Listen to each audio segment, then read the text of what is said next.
find your voice. The planets vibrate in great cosmic sound, giants pulsating on frequencies vast and ever expanding. And yet, I do not hear you. The gales blow on mountain peaks of lofty heights and wail in icy voices. And yet, I do not hear you. The torrents deluge the rainforest and floods thrash across the valley. And yet, I do not hear you. Here, in my own backyard, in the still quiet of the night, I hear one tiny sound. And though it may seem small and insignificant, the crickets sing, and I smile.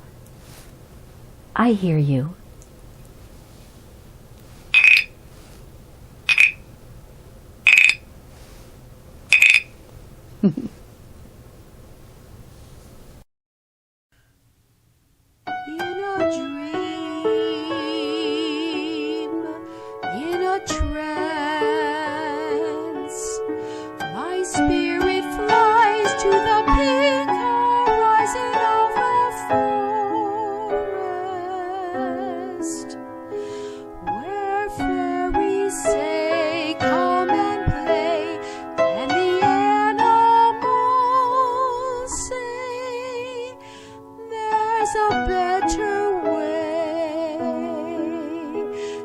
Enchanted land of love, my best friends live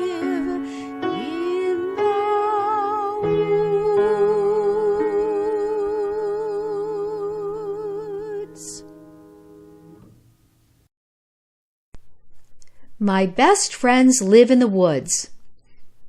The Adventures of Albert by Anne Michelle Moracek. Chapter 4. A story about crickets. Crickets are very amazing creatures. They sing with their legs. Who do you know that sings with their legs? How peculiar. When the sun sets and the moon floats its silver orb into the sky, the crickets rub their legs together like fiddles and play dance music for the forest fairies. In the spring, the fairies dance around the columbine flowers, and when they get tired, they sit in the cups of the daffodils. But on a summer night, they prefer to dance among the hollyhocks and calendula that bloom along the path. As you know, raccoons are nocturnal. They prefer to be awake all night, attending the fairy festivals and washing their food in the bubbling stream by moonlight. Mother Skunk, however, insisted her family be all tucked into their beds at night to yawn and blink awake as the sun rises. "Your papa was caught in a trap at night. I think he would have seen it in the daylight," she would remind her children. For Albert, this proved to be somewhat of a problem. Mother Skunk, of course, insisted Albert be all tucked in with her 23 children as the sun sets. "I can't be up both day and night to watch over all of you.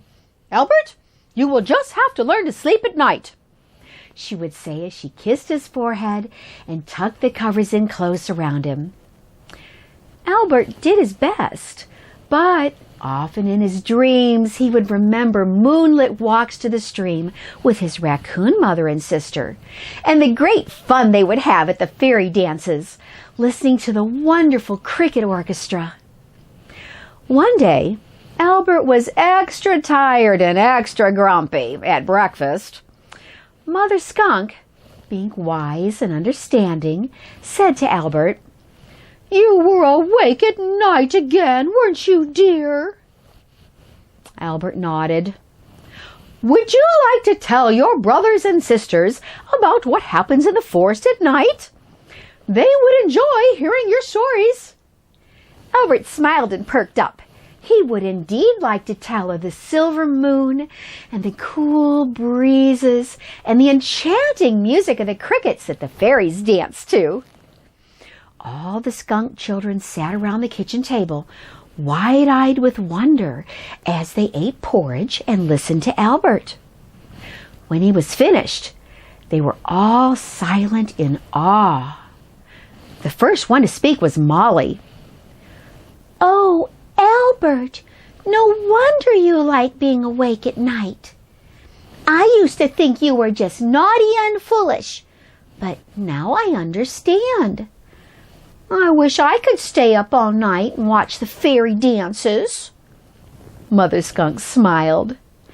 "Now you should all be more understanding when Albert is tired and grumpy in the morning, for he has trouble sleeping at night. But unless the sun sets in the middle of the day, you will just have to imagine it from Albert's stories." "But it would be so lovely to hear the cricket's song." All the others finished their porridge and scampered out to the meadow to play. All that is, except Molly.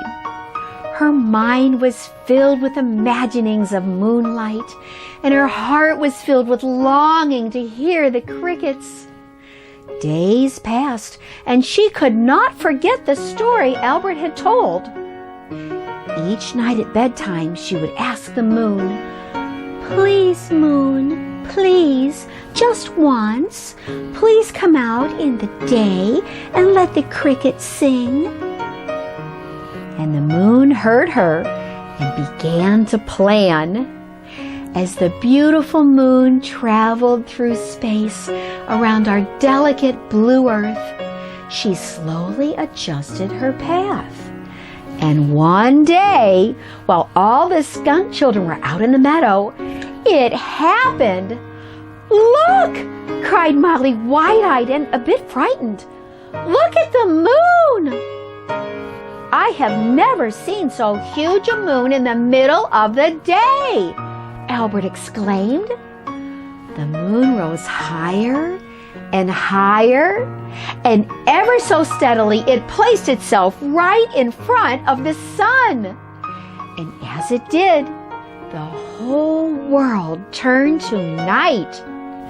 Shadows began to fall, and it got cool and dark as night. "It's happening!" Molly jumped up and down with excitement. "The moon heard me!" "Shh! Quiet! Listen," Albert said. And then, in the middle of the day, it was night, and the crickets began to sing. They played their fiddle legs, and all the skunk children danced in the meadow. Then, just as it had started, the moon slowly left the sun and gave the world back its light. Molly was happy in her heart of hearts. She had heard the crickets. They are truly amazing creatures.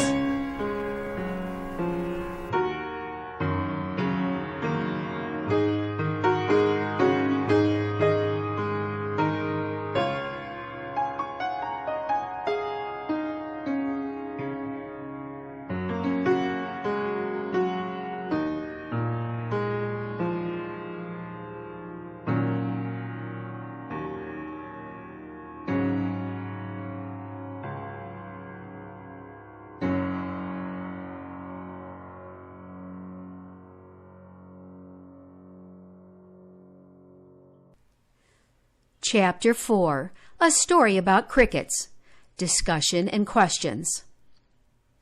Understanding and Goals. Albert is quite different from his adopted brothers and sisters. Mother Skunk accepts these differences. Instead of scolding him, she encourages him to talk about his past experiences. Question 1. How does Mother Skunk support and encourage Albert? Question 2. How does having a deeper understanding of Albert change the opinion the other children have of him? Question 3. Is it beneficial to try to understand those that are different from us? Molly truly believes she can manifest a change in her reality through focused thoughts. While directing a solar eclipse is probably out of the scope of her control, The belief that she can co-create her reality is valuable. If we believe we can achieve even lofty goals, we can. Question 4. What goals can you set for yourself? I am the composer and performer for all the music in this video. Both audio recordings and the printed scores are available on mybestfriendsliveinthe.woods.com. I will provide the link below. The painted illustrations are also my creation. Prints are available on mybestfriendsliveinthe.woods.com. I wrote this novel because I wanted to teach a way of viewing this beautiful earth where all living things are loved and respected, where everyone is valued for their uniqueness, where awe and magic still exist, where our plant allies heal us and ancient trees have names, a community where each member is included and valued. This is a novel. The chapters are meant to be heard in the order in which they were written. And while each chapter can stand alone, they do build as new characters are introduced and past events are referred to. Please be sure to like, share, and subscribe. The chapters are numbered, so if you're just joining us, be sure to go back and watch from Chapter 1